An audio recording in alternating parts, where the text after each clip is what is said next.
Hello everyone, hope you're all doing great. So finally again, I'm back with the Gwalior boy, the hero, super coach Joginder भाई. Thank you so much for this interview. बहुत लोग पूछ रहे थे हमारे Instagram, social media all the way कि जोगिंदर भाई को एक छोटा सा इंटरव्यू ले लीजिए. So we are here. Joginder भाई, जब आप स्टेज में चढ़ते हो, कोई भी स्टेज, प्रो पंचाई नहीं, कोई भी स्टेज आप चढ़ते हो, योर एनर्जी इज इनसेन. और ये कहाँ से आता है और इसके लिए कोई प्रैक्टिस करते हैं या कैसे? नहीं, इसके लिए कोई प्रैक्टिस तो नहीं करते हैं. हाँ, लेकिन क्या है, अपन ने जो सालों की मेहनत की है, हाँ जी, वो दिखाने का ये लास्ट टाइम होता है. तो माइंड में सिर्फ एक ही चीज़ रहती है कि अब जीतना है, चाहे कुछ भी हो जाए. तो बस इसी को सोच के जाता हूँ. और मैं जब स्टेज पे खेलने जाता हूँ ना, इतना सारा क्राउड मेरे को सपोर्ट करने के लिए आता है, मुझे बिल्कुल भी सुनाई नहीं देता है. मेरे को सिर्फ अपना अपोनेंट दिखता है, उसके अलावा मुझे कुछ भी समझ नहीं आता. जब मैं बाद में वीडियोस में देखता हूँ ना, तब मुझे पता चलता है कि इतना मेरे को सपोर्ट मिल रहा था, प्यार मिल रहा था. आई थिंक ये बस स्टेज का नहीं, पूरे इंडिया में जब आपको देखते हैं वो वो चिंगारी उठता है कि भाई हाँ, अगर मुझे बनना है भाई जोगिंदर जैसे ही बनना है. एट द सेम टाइम वो ट्रेनिंग भी ऐसे ही करते हैं कि हाँ भाई एक ना एक दिन उनके जैसे हम बने. वाह. तो आपका एक स्टूडियो है, मैंने सुना, आपका जिम का? हाँ, मेरा जिम सेटअप है. अभी हाँ 2 साल पहले ही मैंने ओपन किया था.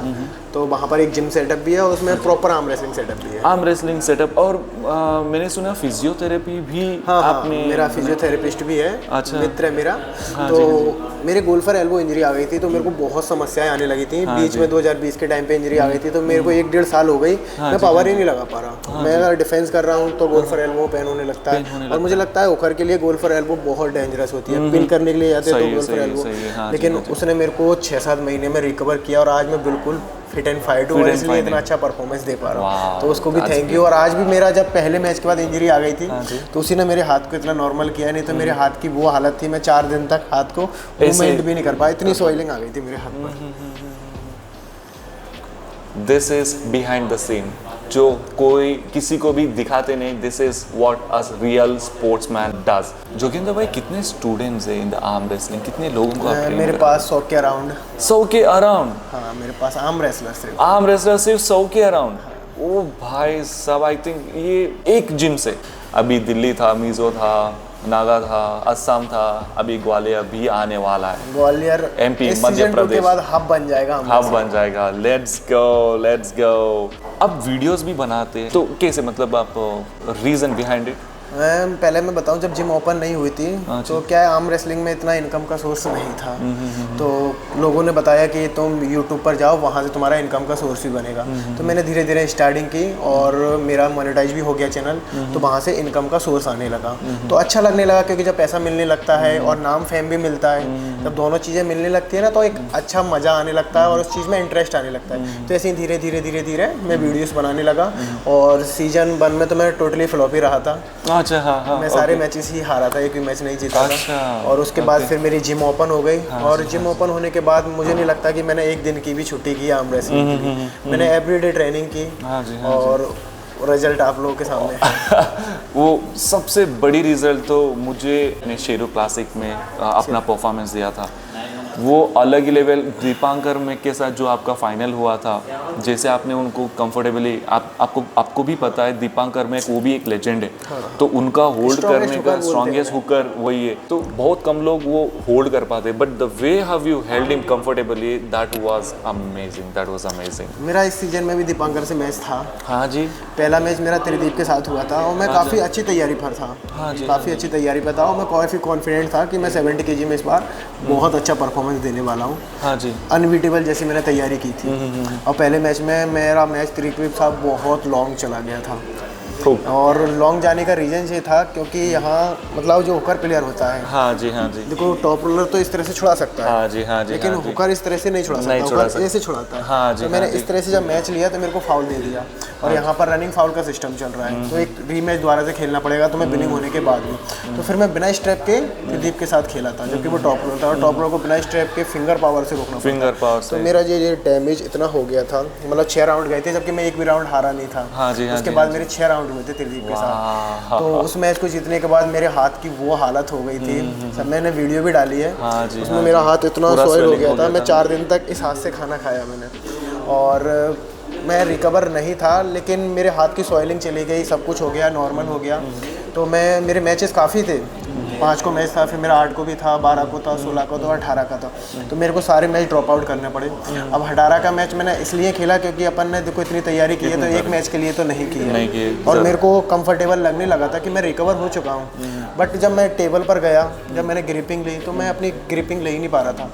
जब मनोज मेरे को ग्रिपिंग ले रहा, तो मेरी ग्रिप अपने आप छूट रही है, और मैं ले रहा हूँ, उसने ले ली पहले और मैं ले रहा हूँ, तो मैं ले ही नहीं पा रहा हूँ। मतलब मेरी फिंगर वर्क नहीं कर रही थी। फिर भी मैंने स्टार्टिंग की, जहाँ जाके मेरा जो स्ट्रॉन्गेस्ट पार्ट है, यहाँ जाके मैं सबको कंफर्टेबली रोक लेता हूँ, लेकिन मुझे खुद से फील हो रहा है कि मेरा कनेक्शन नहीं बन रहा है, खुल रहा है, और हाथ ऐसे जा रहा है, मैं कुछ भी नहीं कर पा रहा। जो मसल माइंड कनेक्शन होता है, जो क्वेश्चन, वो बिल्कुल नहीं बन रहा था। बट मैं नहीं बोलूँगा कि मैं इंजर्ड था, कुछ भी था, मैं कुछ भी नहीं था भाई, मैं नॉर्मल हो चुका था। बट जो इंजरी होती है या रिकवरी होती है, वो शायद इतनी जल्दी नहीं हो पाती है, होकर की तो स्पेशली नहीं हो पाती है। और मेरा मैच तो काफ़ी इस तरह से होता है। तो ये मेरे अंदर पता नहीं प्रॉब्लम है, जेनेटिकली है, क्या है। मेरे को एक दिन में तुम कितने भी मैचेस खिला लो, हाँ जी, हाँ जी, हाँ जी, मैं एक दिन में कितने भी मैचेस खेल लूँगा और अपना बेस्ट परफॉर्मेंस दे दूंगा, लेकिन उसके बाद अगले दिन मेरे हाथ की हालत बहुत ज़्यादा ख़राब हो जाती है। और इस चीज़ का फ़ायदा मनोज को मिला। मेरा मैच मनोज से नहीं था, त्रिदीप उस दीपांकर से था। दीपांकर से था, और ये मैच रात के 12 बजे चेंज हुआ। मतलब अगले दिन मैच है और रात के 12 बजे मेरे पास फ़ोन आया कि दीपम काम पर हेल्थ तो अच्छी नहीं है उसकी, तो वो इस मैच को नहीं खेल पाएगा, मनोज को भेजेगा। तो इस चीज़ से भी माइंड बहुत ज़्यादा डिस्टर्ब हो जाता है। मतलब सुबह अपन मैच खेलने जा रहे हैं और इसके लिए अपन ने प्रेप की है, सब कुछ की है। अब रात के 12 बजे एकदम से मैचअप आ गया, तो मेरा मन था कि मैं नहीं खेलूँ। फिर मैंने भी सोचा, लेकिन मेरे भैया वगैरह ने बोला तू तो खेल, कोई दिक्कत नहीं है, वो करी है। और हार जीत का अपन को इतना सोचना नहीं है, क्योंकि ये कमबैक स्पोर्ट है। सही, आज हारेंगे तो कल जीतेंगे। तो मैं चला गया खेलने के लिए। इतना सारा चीज हुआ है बिहाइंड, और छोटे छोटे चीज बहुत मैटर करती है, बहुत मैटर करती है, जो नॉर्मल जनता नहीं समझ पाती है, ना ऑडियंस समझ पाती है। उनके लिए तो देखो हार जीत है, और कोई भी एथलीट ये नहीं बोलेगा कि सामने वाला प्लेयर पावरफुल है, अपना एक्सक्यूज कुछ ना कुछ देगा ही।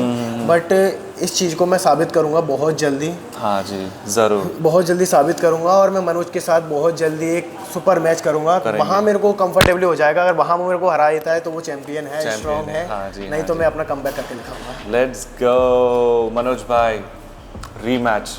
तो हार्डेस्ट मैच आपके हिसाब से? त्रिदीप के साथ ही बहुत हार्डेस्ट मैच गया था। हार्डेस्ट मैच 6 राउंड, मतलब वो 6 राउंड, और इस तरह से नीचे नीचे तक हाथ जा रहा, मैं यहाँ पर रोक के लेके आ रहा। मैंने एक भी मैच डाउन नहीं करने दिया। हाँ जी। तो वो मैच के बाद बहुत ज़्यादा मैं इंजर्ड हो चुका था। Oh that's so sad.